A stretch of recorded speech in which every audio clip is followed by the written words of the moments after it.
I'm late. Well, hello, everybody. I'm Adam Papagan, and welcome to another episode of There's a Place, the ASMR talk show, the show that feels good to hear. Before we get into tonight's episode, just wanted to share a little anecdote, just kind of realization I made recently.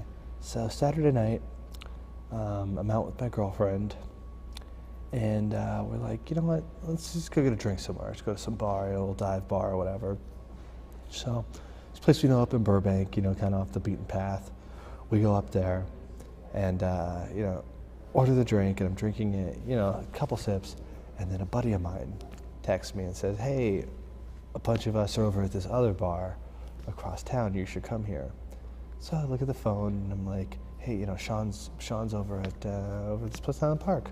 Let's go. Let me just down this drink really quickly. And my girlfriend was like, no, why don't you just leave it here? You don't have to finish it. You can just leave it here. We just go and we'll be hanging out with your friends sooner. You don't have to finish everything you order.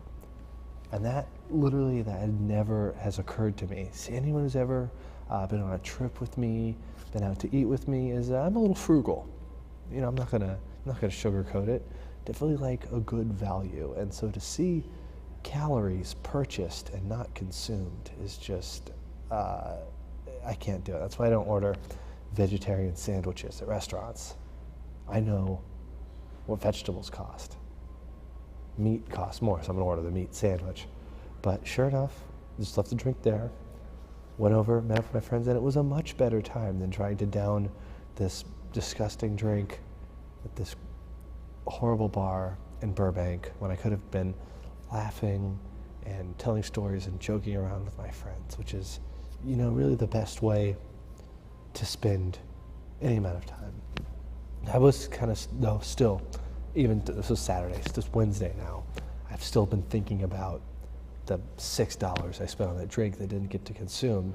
It was like, what a waste of money. But then I realized I can just tell that story on There's a Place about what I learned, and I'll eat up a couple minutes on the show. So that's what I did. So it turns out it was a double value.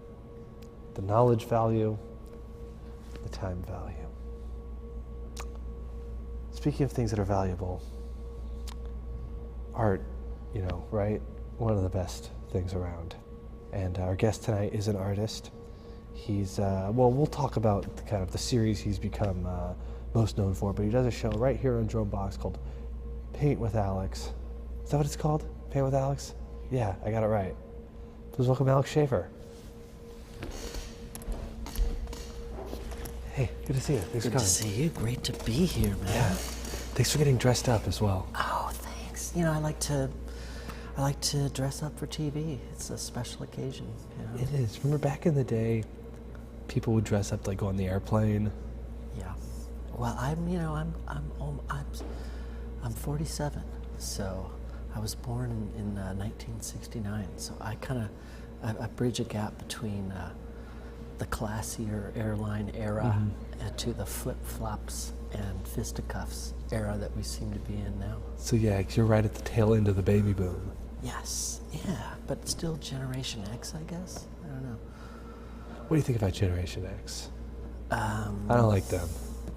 I don't, I don't think I ever identified with it.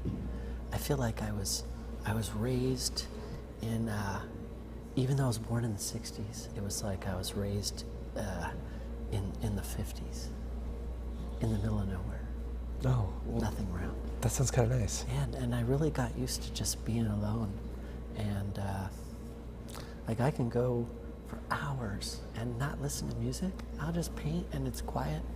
And you just hear nothing, just my own head going crazy. And then there's a point when I stop going crazy and I'm just totally painting. In the flow. Yeah. The paint flow. But you got to get into it. It's not easy. There's rituals and stuff I got to do to get in the zone. Do you really do rituals? Yeah, I have to just put the paint out, put the brushes there, squeeze out the colors. You know, it's like you got to put pants on before, you know. If you work in a studio a lot, sometimes you can go days and just not leave the studio, and you're like, why have I got to put pants on? You know, no one's gonna see me. The cat. So, the day and the night will just kind of turn into one long drift, like you're in a casino in Vegas. You know, what time is it? I don't know. And then, so you have to do those things to be like, oh, okay, I'm gonna put some pants on, because I'm gonna go in the studio and paint. You know? Also, you don't want to get paint on. Yeah. Your stuff. I mean, I wear gloves. So, okay. But I tend to just get it, you know. Everywhere. The gloves. I gotta wear gloves. That's about it. Alex, I'm not trying to put you on the spot or anything. Okay. But last week I asked you to be on the show. You said you couldn't do it because you were going to be out of town. Right. But then I saw that you were at Disneyland. Oh, yeah. So Anaheim is technically a different town? Right. But I wasn't gonna be back in time to do the show. Oh, no, you could say you're busy. That's fine. Yeah. It's just the... Oh, You you're made saying it Anaheim, sound... like I'm out of LA. You made it sound like Yeah. you were going on a trip, like you were going to be... It was a micro vacation. I mean, You could have just said Disneyland. I would have understood. okay. But you have a good time? It's great. You know, it's one of those things. Disneyland is... It's like you got to accept it because it's America, you know. And it's fun. I love how everything's made for kids, you know. All the buildings are like 2/3 scale. You know, like you couldn't even look out the window on the top floor. It's so tiny. But then to a kid, it's like big, but not too big. Because the real world to the kid is like too big.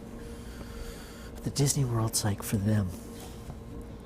It's, I haven't been in many years, but... Yeah. I hadn't been in 20 years, but I worked for Disney. Oh, yeah? For 5 years when I got out of art school. And I worked in either interactive back in 93 to 2000, something like that. Man, it was the beginning of the internet. It was crazy. I was there making video games. I mean, Disney video games. Yeah, we made a Sega Genesis game in-house, and we made a Super NES game in-house. Which game, do you remember? The Super NES game was a port of a short-lived cartoon that they made called Gargoyles. Oh, I love Gargoyles. Yeah, it was a video game of Gargoyles. Oh, that sounds great. That's cool. And then Goliath was the leader of the Gargoyles. Right. And then the Sega Genesis game was it was Donald Duck character in a side-scroll 2D side-scroll shooter kind of thing called Maui Mallard. So it was like Donald Duck, but he's Magnum PI. They were great. But you know, that was the end of Super NES and Sega Genesis and the beginning of PlayStation. So I went from Disney to another company and still making video games? Yeah, I made a video game called Spyro the Dragon. I love Spyro. Yeah. Man, you made all my favorite cartoons. Yeah. You've heard of that game? Oh, I played all three of them for PlayStation. Yeah, I worked right? on all three. Okay, there were other ones that were on after, other and those were systems not and as good. stuff. Yeah, the second and third ones were great. The first one was a little too hard. Yeah. The second one, though. Because you got into it. Yeah, the game won a lot of awards for the art, you know, because it was like 3D, which it had the effect of the Super NES 3D quality or whatever. But it was on the PlayStation. There was something about it. It was cool. It was fun to make. Spyro the Dragon. All three Spyros. Look at that. That's Eagle Rock. Yeah, and we're in Eagle Rock, so that's a great segue. Here we are at Bank of America. Right. We're sitting at the Starbucks right now. Yeah, right about. Right in the street. We're in the parking spot right now. Yeah. And the reason we chose this, we get a lot of these backgrounds of just random kind of suburban streets. Yeah. But the reason we chose this one is because you actually painted I did. this building On fire. on fire. Yes. And that's kind of like your signature That is what I got famous for. thing, yeah. Is doing paintings of burning banks. And Now, Alex, yeah. why would anyone want to set a bank on fire? Don't get me started. It's going to be hard for me to maintain my low-key voice. But, you know, back in 2011, there was still 4 years of the statute of limitations for our Justice Department to prosecute the criminal activity that led to the need for taxpayer-funded bank bailouts. 2011 was when Occupy broke out, was when I did these burning bank paintings, and there was still, I felt like it was an effort on the part of the people to, because remember, it was called Occupy Wall Street. It wasn't called Occupy Dolphins or gluten-free or whatever. It was, what is the root of the problem? Occupy Wall Street. These people are crooks and criminals. Why are these white-collar criminals getting away with stealing all this money? And the thing is, they just ran out the clock. Like, that's why now I feel different. Because once the statute of limitations ended and none of these people got anything for what they did, and that we had the taxpayers, it still has not been solved. Okay, they kicked the can down the road, but to me that was like the end of the rule of law in this country. You know, it's $20 trillion. A lot of people say it was a long time coming, though. What was a long time coming? The end of the rule of law. It was just the current or the next in a series of chinks in the armor of the United States. There's a point when, like, you come online as an infant, right? There's a point when you suddenly have your first memory, and now you're online. Okay, there's a point when people get like politically online, and it's like, for me, it was 2004, 2005. And watching the first housing bubble and going, this is not correct. This is bullshit. This isn't an economy. And then for the crash to happen, and you're like, oh my God, yes, that's the result of all this fraud and all of this racketeering on behalf of the ratings agencies and the banks that are issuing all these mortgage-backed securities and shit. Oh man, Matt said to keep talking about art. But anyway,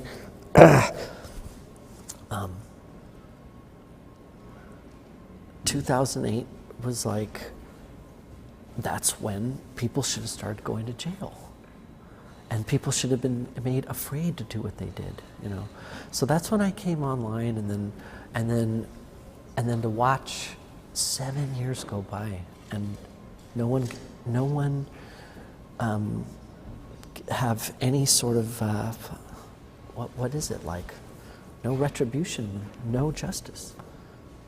I get it, I guess. No justice, no peace. Mm-hmm. So you picked up a paintbrush. I did. If you couldn't pick up a Molotov cocktail. No, it's like, pick up the next best thing. I know, and it's, you know, part of me just feels like, is it just Nerf protesting, you know? What do you mean by Nerf protesting? Like, what is going to change the system, you know? Well, I guess that's just to play devil's advocate. My next question, what do you care? Like, what difference does it really make in your life? I mean, macroly, it makes a big difference because you have to live in this terrible world that they're creating. But, well, you know, because I hear that information, I'm like, yeah, that's bad. They shouldn't. Right. They should have probably kept. Well, see, the thing is, prosecuting. When you have the leaders in our government, and you have what I would call the right wing, constantly talking about, oh, we need austerity, we need to cut entitlement programs, government shouldn't pay for this, or, you know, when I hear that talk, and then simultaneously, I I never hear anyone on that side talk about corporate welfare.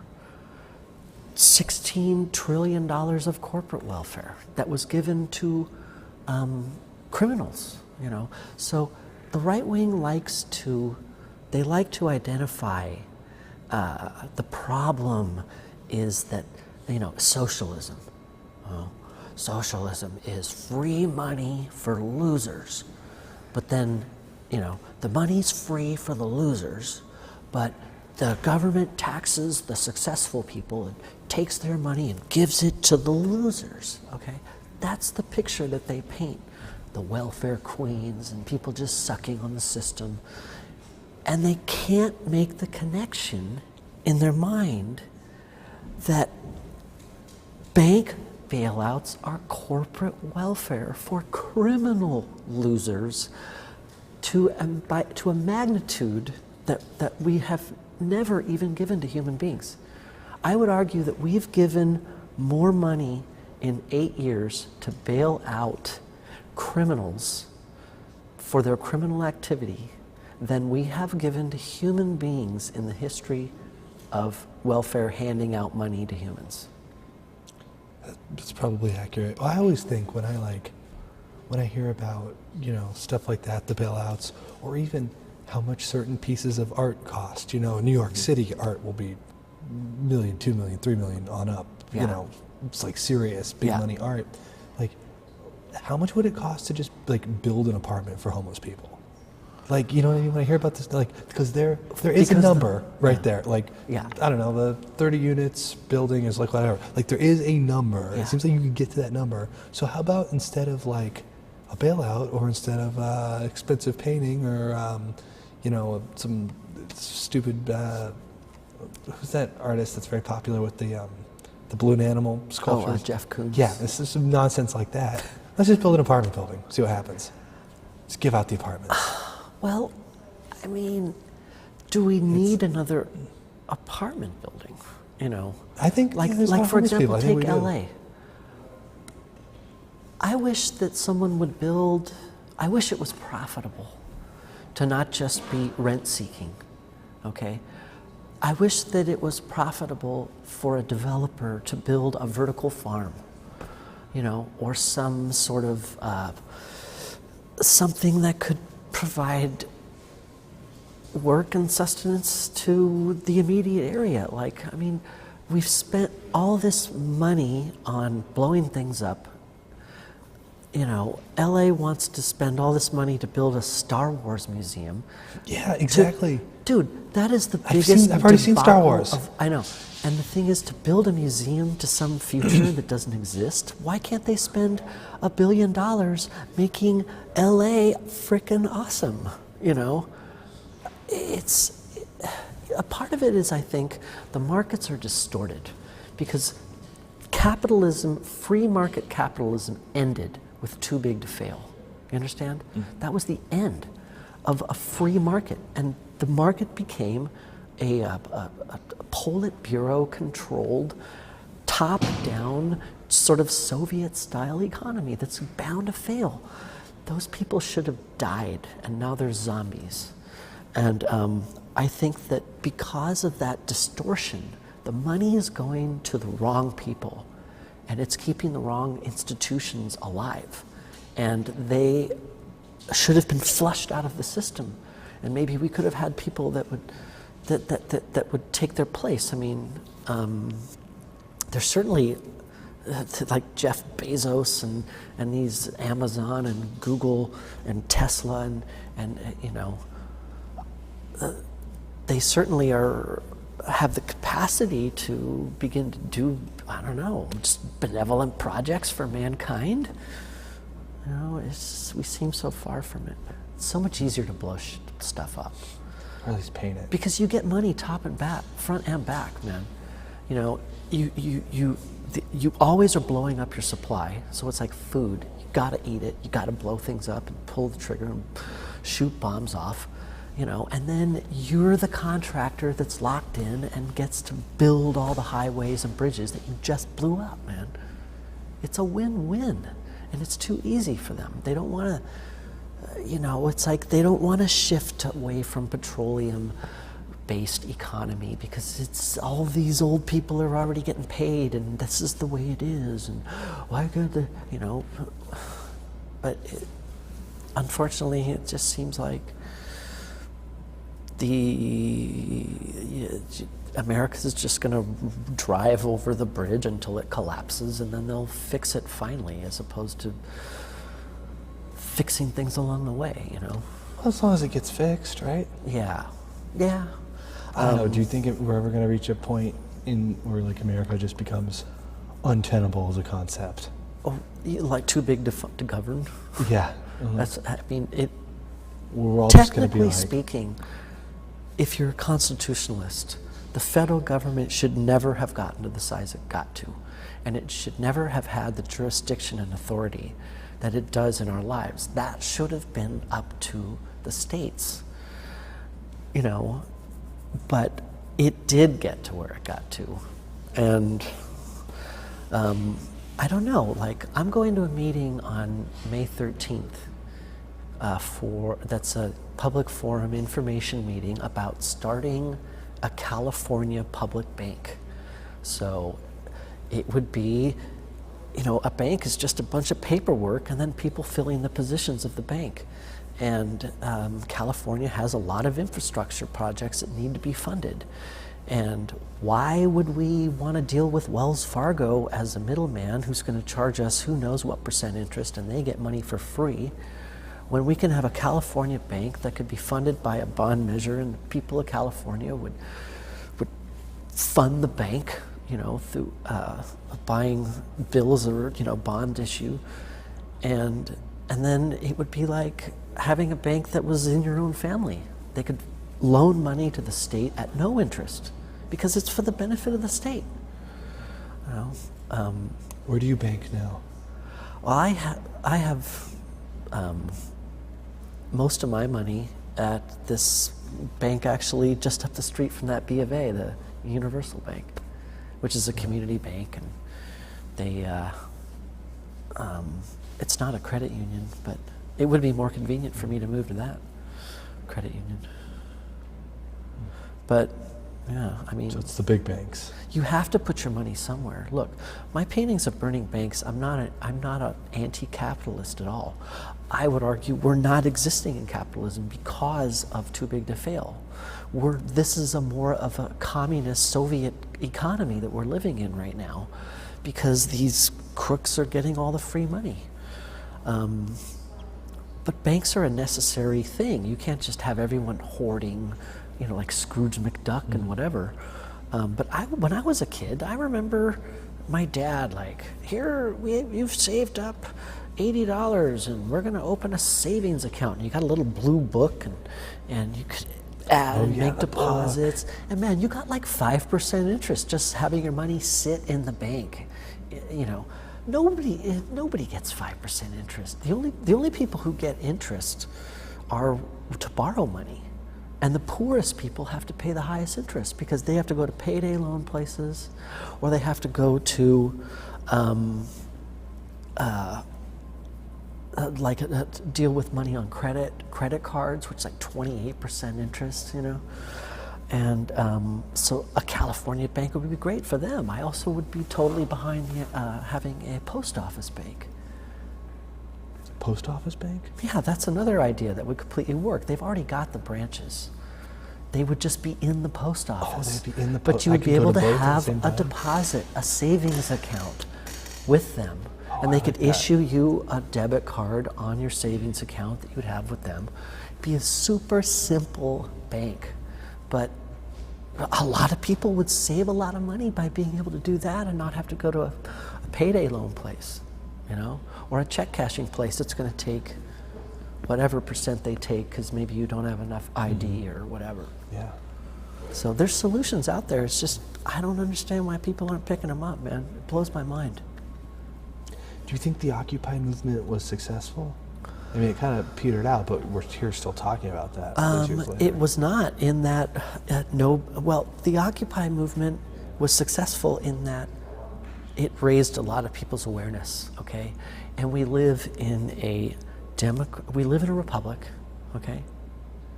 And to the republic for which it stands, not the democracy, but we have democratically elected representatives in a republic. And our leaders failed.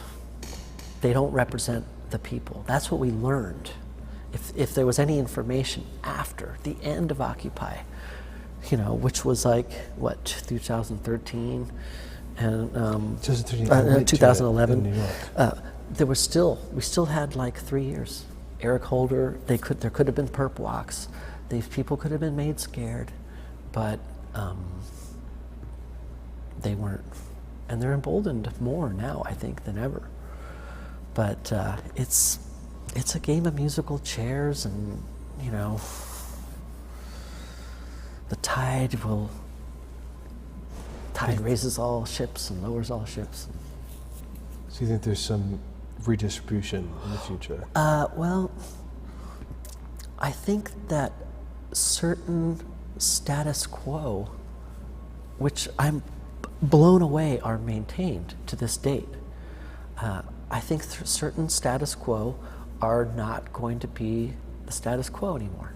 I don't think that the US dollar will continue to be the global settlement currency for international petroleum exchanges with a petrodollar. I don't think that system is going to exist much longer. I can't believe it's lasted this long, but that gives velocity to the dollar, because everyone has to trade. If I've got oil and you want oil and you've got lira, you have to turn lira into dollars, trade dollars for oil, and then I have dollars. Oh, I'm hitting the mic. If I have dollars, then I have to turn those into my local currency. The fact that all these OPEC countries, Middle Eastern countries, have not bypassed that system because of how much they despise America because of our flawed foreign policy, I think that would be a major black swan, as they say.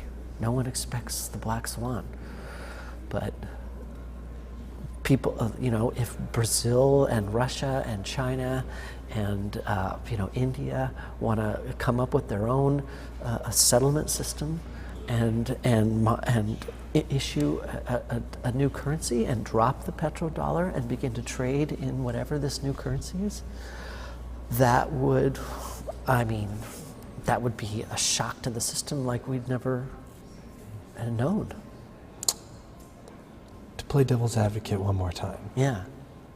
This capitalist system, with all of its flaws and intricacies and complexities, because of, as a necessity of capitalism, there are have and have-nots. You personally get to live a lifestyle where you're an artist. If you had to worry about growing your own food, you're right, or making your own clothes, yeah, you couldn't even worry about a running bank. You're right. That is a sign that there's probably not a lot of art happening in North Korea. Well, maybe there is. Maybe the government funds it. And there's we don't know what's going on there. Yeah, we have no Maybe idea. It's great. There's like the government's, if you're an artist in North Korea, you've got like you're painting murals on the side of factories that aren't doing anything, and who knows. But the fact that any culture at a certain time can afford artists, not just people that are decorating pottery or whatever, but just pure art is a sign that you've kind of gotten certain subsistence level things taken care of. And it's easy to constantly point out the problems, and that's what we've been talking about. But then at the same time, I'd love to talk about everything that I think is great. Am I talking too loud? No, it was young people. They're talking a little loud. Sorry, it was distracting me. That was good. Guys, keep it down. All right. The good thing about doing the ASMR shows, we could we could talk a lot of shit about them. They wouldn't be able to hear. And they won't even We're in hear, the same right? room. Man, I love it. Look at them just chit-chatting. Chit-chatting away. Man, that's what... Good luck on your dreams, guys. That Velcro tearing. Actually, I'm kind of into the Velcro. I noticed in your... No, I love America. Yeah. I'm in the same boat as you. Freaking awesome. I love this like Disney-esque dream of America. Yeah. This corny version, which whitewashes over a lot of stuff. Yeah, But like, I know, it does. I love that dream of America. Like of a main street where there's, Yeah. people walking around and I mean, police that- officers smiling Look, and if- helping people. People that walk around with a MAGA hat on and they're thinking, make America great again, that is the America that they wistfully dream of. It's sort of a Disney America. Not Mary Poppins, but, it just... That's a Disney UK. Yeah, that's Disney UK. London. But that is that's the great America, and it never existed. You know what I mean? I mean, that's the thing when you get down to it. It's like, by all accounts, America used to be a lot worse. well, everything was worse. Yeah. I mean, the environment was worse. Talk about toxic environments. It's actually cleaner than it's ever been. People are living longer. We're living longer. Well, I sometimes don't even know why. Air conditioning. Like, why do you want to live so long? Is literally like watching new TV shows enough to give people the will to live? Yeah. That is enough.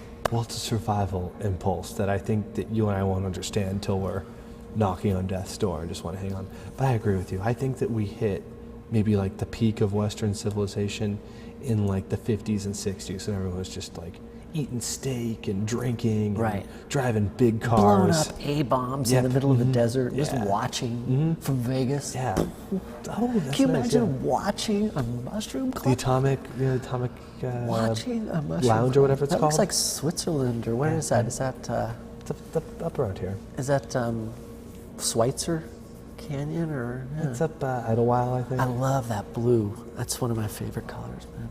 That pearl blue? Yeah. I want to just rub that on my eyes. The snow? The color. Oh, the color. Yeah. I really feel like I've discovered a secret about painting. Oh, yeah. Yeah. Would you mind I mean, sharing I'm trying with our to, viewers? I was so obsessed with color theory and like color and... But Color theory is, for people who don't know, certain colors look better with each other. Color theory There's is like like, a- yeah, I that's never really that's understood another that. thing. What is color theory? But to me, what color theory was, like what it meant and what I was trying to find out was how the illusion of light is created on a flat surface with paint, no electricity. How do you create that illusion? Because every type of light, every feeling of light can be created with paint. Sunlight, moonlight, firelight, the glow of a television set, every kind of light with paint. But you just have to create this sort of very choppy surface as far as lights and darks, because most surfaces are flat. If you look around, this is flat, this is your paint. There's a lot of... Most man-made surfaces are flat. Yeah, and they're flat and evenly painted, Maybe there's patterns and things on stuff, but, But then a painting would be like taking a couple of square feet of a flat surface and then just putting like black and white and yellow and all these contrasts like right next to each other. So from doing art, when you like look at like a three-dimensional space that you're going to be painting, do you get like Terminator mode? Does it become like a grid and it all kind of separates out and you're like, that's lighter, that's darker? Like, have you like trained your brain to just kind of like see stuff like that? I think I have, yeah. Because I filter it through, everything we're seeing is light coming in our eyes. It's a strange thing, I remember watching this Richard Feynman lecture about light, and the way he tried to describe it, because it's coming from every direction, but it can also be directional, but and I forgot. I lost my train of thought. Looking at being able to see what you would paint. Oh yeah. I filter so much of what I see through the grayscale, and that I really think that if you looked at my brain waves when I'm painting, that there would be spots that normally people don't go to, that aren't painters. So in like when as I've gotten into like comedy and like learned about like this, formula to like write movies or whatever, it's made me enjoy comedy less because I just sit there with the critical eye or ear on it and like, well, or like I'm just trying to like figure it out. Right. Does that happen with you now that you have this artistic ability? Is like everything you're met with, or is it just like visually or like aesthetic, conceptually? I hate to admit it, but I'm very critical of painting. Like, I just think there's so much bad painting, and part of it, I think, is just people not being educated on it, and so I'll bag on a lot of stuff, because it's like weak, just be like going to a comedy show and then having people tell, I don't know, generic jokes, knock jokes that you heard in third grade, or you'd kind of be like, huh? But that's kind of like a lot of paintings, just knock jokes. Or I'm a nerd. I'm such a painting nerd, man. And I had to go through all this. I had to come through a lot of acceptances, to be open-minded. I noticed your paintings are, you paint things and play like realistic looking things. They're figures and things like that. Like it's not definitely abstract. eyeball oriented. These guys are very quiet. They gotta be super quiet. They gotta be super. This is because this show's Because it's really loud right now. Yeah, I like art of things. Yeah. Like I want to see a painting of, like when I see art that's just like a doodle, or just like, somebody painted something that looks like they drew on their notebook. Just like, why did you do that? Like, Yeah. Have you ever seen a painting from the Renaissance? That looks like a lady and a guy in a room. Yeah. Like that is impressing me. Well, yeah. Now the thing is, like, I've done abstract painting. Like when I was working as a video game artist, I just did abstract painting for like probably 7 years, and but then I really just got into painting things, and I think I was just trying to like.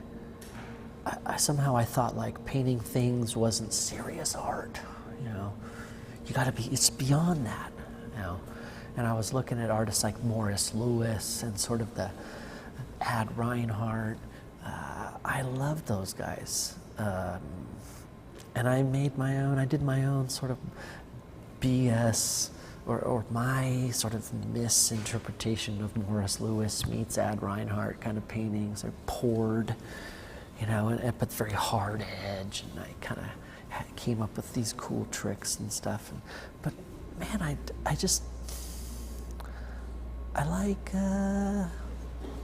like the fun of painting things as they are, but at the same time, I really had to let go of the committee, the art committee it makes you be like, well, you have to paint the Sistine Chapel, and you have to paint the Mona Lisa, and you have to do this, and then you can maybe do Matisse, And I had that opinion for a while. And then it was kind of like, I think I had a moment when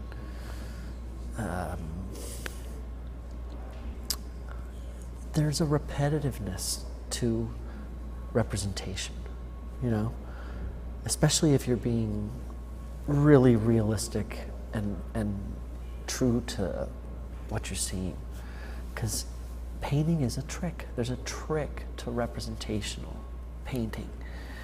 And it was kind of like when I got that trick, A, it made me want to paint representationally, but B, it made me think that it doesn't matter about, oh, I have to be really tight or paint like Botticelli or something like that, you know, that, I mean, there's every bit as much complexity of surface and interesting painting happening in a Matisse as there is in a Velázquez or, you know, someone that you would not think was anything like Matisse, you know.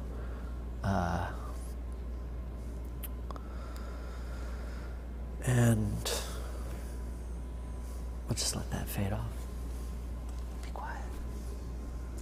Is abstract art easier than representational art? Did you find yourself spending more time on a representational painting than you would on an abstract painting? Because representational has to look like the thing. The abstract one, you can just kind of go till you're done. That's true. Might be harder to get a good one, but like mechanically. I mean, the thing is, I kind of like, well, one thing for me is I'm more interested in how I paint than what I paint. So, as I'm taking a painting from a blank canvas to maybe a photographically derived representational image or something, there's a long period where it can be just completely abstract. And I still know that I'm going to get to the representational, realistic ending, you know? So the more that, see, and also like, I had to understand my nature, you know? Like, what do they call it in art? They call it like temperament, you know? It's true, man. Artists have a temperament. Finding your voice. Yeah, and like, I am a thick, splashy, I like to throw paint around, I like impasto, I like wet over wet, I like wet into wet. I'm not, you know, and I'm not like a hard edge. I'm much more like Franz Hals. I'm much more like Rembrandt than I am like Michelangelo. I am much more like Manet than I am like Ingres. You know, it's just who I am, and I had to figure that out too, you know, because going through art school, like I did all these really super tight illustrations, man. I mean, it would have been stuff you'd see in Juxtapose magazine, like Todd Shore, you know, tight rendering, all invented scenes from my mind, but like, you know, cartoony, sort of humorous. And I would still, you know, it's funny that I've actually recently done a painting that's sort of like that, which I hadn't done in years, but I approached it from a totally different direction as far as how I got there. You know, when I read a little piece about where an expert was describing Rembrandt, and this is someone who's looked at Rembrandts in a microscope and through an X-ray and with infrared. And I mean, this is someone who's intimate with the surface of a Rembrandt, and they're tasked with the job of like identifying pieces. Like, is this a real Rembrandt? And he says, I remember reading it and him saying, well, you know, we can do pigment analyses and all this stuff. And he said, but ultimately, when I look at a Rembrandt, I feel like both he and I have no idea what they did. Like, Rembrandt didn't even know how he got to where he got to. He just knew where he needed to get to. And it wasn't a very recipe-like type of formula, like a lot of painters, you know, are. You know, a lot of Renaissance painters were very recipe oriented. And I just, ugh. So, and I remember Turner, the painter Turner. They made a movie about him that was, blech. I couldn't stand it. Boring, But Turner would do he was like Willem de Kooning, but in the 1700s. And when he would do those seascapes, he would just go crazy. You'd take a rag and smear it all over, and he'd do 10 at once. Just make a mess, and spill shit on it. And he would actually work on it on purpose. He'd start him at 5 o'clock at night, so that by the time he was still really in the zone, it was pitch dark in the studio. He couldn't even see what he was doing, because he didn't even want to know how he created what he created. That to him was abstract. Don't even know how you made it. That's why I think a lot of artists got drunk as hell. So de Kooning would probably wake up in the morning, or Pollock wake up, and they don't even have a recollection of how they got what they got on canvas. But that doesn't mean that that's the end, But that's something that you can jump into and start slicing up and rearranging, and then maybe you got a hangover, but now you're doing your painting, You're sort of working on something that you made, but you don't even know how you made it. But there's ways to fake it, And that's not to say that that's bad to fake it. It's like acting. You put it on. Or pro wrestling. Those slaps are real, but you put it on. And Matisse talked about putting on the abstract. His nature was to be tight.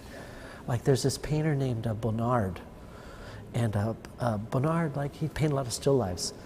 And he, by nature, was such a realist. And his whole thing was about letting it go and letting go realism. So he would set up a still life in one room, and he'd paint it in another room. So you have a canvas and all the colors in one room, and he would go to where the still life was set up, or a model, and he'd just sit there and look, and just try to remember what the colors, how light and dark things were, the shapes. And then he would take that in his mind and go and paint, trying to just work from the memory. That was for him a way of abstracting himself. What do you think the key is to making good art? Great art. Good art, anybody can do that. I don't know, Great man. art. If you knew that, you wouldn't be talking to me. Yeah, I wouldn't be talking to you. I mean, the definition is what is great art, I mean, I'm painting chauvinist. I'm a painting chauvinist. So for me, painting comes first. When I think art, I think painting. There's probably sculptors out there that when art in their mind is sculpture or whatever. But I'm a painting guy. But what is great? Is it astronomical sums of money? Is it wide-scale recognition? Because there's examples of artists in museums that got none of anything that you would think is the type of fame that would make up great artness. And yet, I think maybe great art, part of it is just persevering, Having a body of work so that people could go, oh, yeah. That's a Schaefer. Right. Maybe. I would like to think that you couldn't fake me. There's plenty of artists whose work, because of how they work, the nature of their work, you could fake it. You could fake, maybe, I don't know, like a shepherd fairy. I could make a fake shepherd fairy. And it's partly because of the nature of the object. Now, you could get a photo of a Schaefer, but how many people actually own the thing, And I feel like that I'm making work that people couldn't fake, which makes it unique, I guess. But these days, I think if great art is If the sign of it is that you're in the museums and get the top sums of money, then it's Jeff Koons and Damien Hirst and Murakami, and they are more like captains of industry. That's a good way to describe it. And I can see why big money is attracted to artists who, they're like them. Jeff Koons is like Broad. He's like Eli Broad. He has board meetings probably, and he's coordinating teams and things like that. And so in that regard, yeah, he's like Rubens or something, because Rubens operated a big studio and he employed all these, he had his master that was the next level under him, and then he had all them. That guy had all his apprentices, and they had a studio technique, and and then Rubens was so busy, he was like a ambassador to Spain, and he had meetings and shit to go to and whatever. So, but to use Rubens as an example is not good because I don't like Rubens. I think his paintings, his finished painting, I like his little studies and stuff. But the big studio productions, yeah. But I feel like that is a very thin, aesthetically thin comparison, just because they both operate they're like ship captains, to say aesthetically that makes Koon akin to Rubens. Koon akin to Rubens.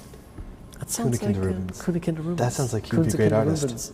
Koon's akin to Rubens. All right, Alex, we're almost out of time. Please, people, let go of that comparison. All right? Jeff Koons is more like Eli Broad. Yes. We could talk for a lot longer, but we're almost out of time, and I have one more question. It's very important. Yeah. I feel like you might be the only person who can answer this. Okay. In the first Spyro game, yes, if you free all the dragons, yeah, it opens up a bonus world at the end. Yes. I never was able to free all the dragons. What happens in the bonus world? Oh man, I don't think I worked on that level. I think that the bonus world is it's sort of like it's another castle with fields. Okay. I think. Yeah. So. Sorry, I wish I could have really opened that question up for you. But. Well, that quest for knowledge, that's what art is all about, right? Yeah. That quest for discovery, yeah, and reflection and interpreting things. So, yeah. Alex, thanks so much for coming on the show. I really enjoyed it. Yeah. Thank you. Come back again. I will. And check out Paint with Alex if you like Alex. It's on this network, drumbox.com. Until next time, this is Adam Papagan reminding you that there's a place you can go, and it's your mind. Good night.